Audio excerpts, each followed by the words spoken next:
Olá amigos, eu sou Silvio Bromberg, cirurgião mastologista do Hospital Israelita Albert Einstein e eu estou aqui hoje em San Antônio com o meu amigo César Cabello, que é professor livre-docente da Unicamp e é chefe da mastologia também do CAISM da Unicamp, certo?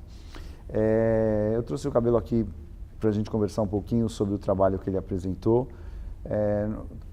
Tanto eu quanto ele apresentamos 2 pôsteres aqui em San Antônio. Eu queria que o Cabello comentasse um pouquinho sobre o trabalho dele, para a gente poder trocar um pouco ideia. Por favor, Cabello, o que você trouxe para cá? Obrigado, Silvio. Então, nós trouxemos 2 pôsteres, né? Um pôster foi em relação à nossa conduta de utilizar carboplatina em todos os casos de pacientes triplo negativos que fazem neoadjuvância, independente de ter o teste, né, de BRCA. E nós estamos tendo uma experiência muito boa mesmo. A gente aumentou em 30% a resposta patológica completa no nosso grupo com a platina. Esse foi um dos trabalhos apresentados aí. E o outro trabalho, que foi um trabalho bastante interessante, foi uma avaliação especulativa, né, em relação à introdução do teste de Oncotype, baseado nos resultados do TAILORx, no ambiente SUS, de medicina pública lá do CAISM. O CAISM a gente só atende pacientes SUS.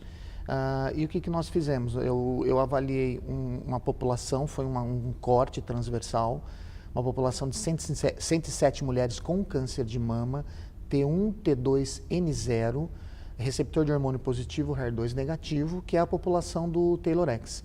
E nós extrapolamos o que geraria esse teste em termos de possibilidade de gasto ou economia de dinheiro, né, especificamente. O TAILORx, 14% da população geral caiu no corte que indicaria quimioterapia, acima de 25%, 14%. Então, o que eu fiz isso? Eu joguei para essa nossa população aí de 107 mulheres, e é uma população um pouco diferente, porque vocês sabem, a gente tem uma população um pouquinho mais jovem, 24% da nossa população era abaixo de 50 anos, e na nossa população, 66% dessa população fez quimioterapia adjuvante. Então eu imaginei o seguinte, então eu vou jogar o TAILORx e vou baixar de 66% de indicação para 14% baseado no resultado do TAILORx. Bom, e daí eu imaginei quanto é que ficaria o custo. E os dados são surpreendentes, né? Porque a quimioterapia na rede pública, no SUS, ela é muito barata, né? Sim. Então nós usamos 3 esquemas de quimioterapia para essa população, CMF, ACV6 e ACT. Em média, custa $350 para fazer todo o tratamento. Isso do CMF ou de cada um? Mais ou menos, eu tenho os dados assim, especificamente. Não, mais ou menos, todos. só para ter uma ideia. Entre 300 a $400 no máximo. Em dólares você está falando. $400 eu estou falando isso. Imaginando todo o tratamento. E isso, Silvio, eu levo em conta agulha, soro... Tudo, perfeito. Então, o CMF, por exemplo, $300 para fazer todo o tratamento. A gente sabe que o Oncotype custa na faixa de $3.500, né? Isso, mais ou menos isso. Ou seja, isso dá R$15 mil, mais ou menos. Então, mais ou menos foi um estudo interessante, porque eu calculei o quanto ficaria para as 107 mulheres fazerem o Oncotype e quanto ficaria descontando os 14%, de 66% para 14%. E o que aconteceu? Eu gasto 15 vezes mais fazendo o teste e economizando 40% de quimioterapia do que só fazendo a quimioterapia. Né? Então, ou seja, na verdade, a conclusão do trabalho é de que para o ambiente SUS, né, público, de um hospital público, né, realmente esse valor, né, de $3.500, ele é impraticável, né, em termos de possibilidade de colocação no estudo. Eu achei extremamente inteligente a ideia, Mas, óbvio, você sabe que tem algum viés no estudo, né? Até mesmo pela maneira como foi selecionado. Sim, sim. Talvez você poderia extrapolar isso para qualquer plataforma genômica. Sim, né? sim. Não exatamente Certamente. só Oncotype, mas é um Oncotype que você usou por causa do TaylorX. Isso. Agora, como ideia, eu achei muito válido. Então, hoje, a gente tem entrando um estudo de validação de custo-benefício do Oncotype na rede pública, né? São várias instituições que estão participando, instituições públicas, e que a gente não tem esse dado, mas essa equação ela é muito importante. Sim. Tanto que o sistema inglês, quando recebeu ou fez a avaliação naquele Optima Study, eles avaliaram várias plataformas.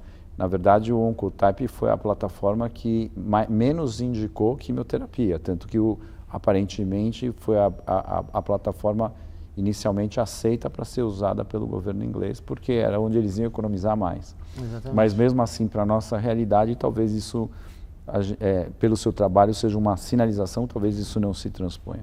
Talvez, né, Silvio, a gente teria que realmente baratear o preço do teste, né? Exato. Para você poder realmente fazer qualquer coisa pudesse ser... um preço SUS do Oncotype. Exatamente, um preço SUS do Oncotype. Um outro detalhe é o seguinte, na nossa população, veja bem, como a gente tem uma população de mulheres mais jovens, sim. O TaylorX, por exemplo, a conclusão geral é de que você, abaixo de 25, né, de 25 para baixo, você não precisaria fazer a quimioterapia. Mas em mulheres mais jovens, abaixo de 50 anos muda um pouco isso. Abaixo de 50 anos, você tem de 21 a 25 o ponto, se você for ser real. bem radical, na verdade, 50% das pacientes abaixo de 50 anos, elas são acima de 15. Então, veja bem, seria mais caro ainda se eu levasse em conta o ponto de corte 15 para cima para paciente com menos de 50 anos. E o TaylorX também só 5% das pacientes tinham menos de 40 anos. Exatamente. Então, também tem esse dado. Então, enfim. Assim, extrapolar isso para nós, aí tem várias repercussões, enfim. Mas certamente é o que você falou, o custo seria impraticável. Mas ótimo trabalho, achei a ideia brilhante e vamos ver se cutuca um pouco as pessoas. Vamos ver. Obrigado, Silvio. Enfim.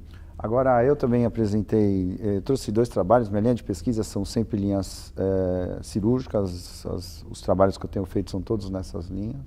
E outros 2 posters, né? Um, na verdade, foi o meu mestrando, o Roberto, que era sobre o uso do argônio. A gente ganhou o bisturi com argônio, ele utilizou na Escola Paulista, onde foi feito o mestrado em 30 pacientes. Ele fez uma comparação em relação ao bisturi, ao eletrocautério comum, que é o que a gente usa na cirurgia. Basicamente teve pouca diferença, né? Talvez um pouquinho menos de seroma, um pouco menos de sangramento e um pouco menos de queimadura nas bordas.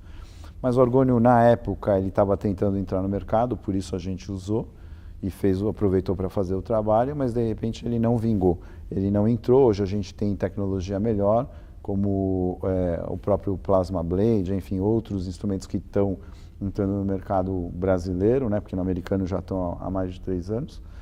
E que a gente provavelmente vai acabar usando coisas melhores do que o argônio. E outro estudo é uma técnica cirúrgica um pouco diferente. Na verdade, quando eu tinha ido para o Japão, eu vi que as pacientes tinham mamas muito pequenas e não tem sulco inflamamário. E eles faziam uma cirurgia muito por via axilar. E aí daquilo eu achei melhor que me veio a ideia de tentar fazer as cirurgias por uma incisão única. E foi isso, a gente começou a fazer a remoção do tumor e a remoção do linfonodo sentinela por incisão única. E essa remoção, uma vez feita, proporcionou um efeito estético e cosmético muito melhor nas pacientes.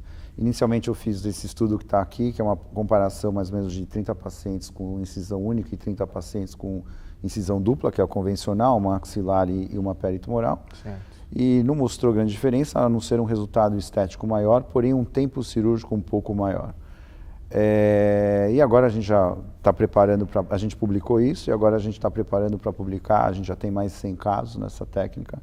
E foi isso, é mais uma curiosidade, né, que foi apresentada. É excelente trabalho, eu vi lá, parabéns. Obrigado. Então, bom, sobre os posters acho que é isso, pessoal, esses são os trabalhos, a gente comentou alguns trabalhos de algumas pessoas e seria isso. Muito obrigado.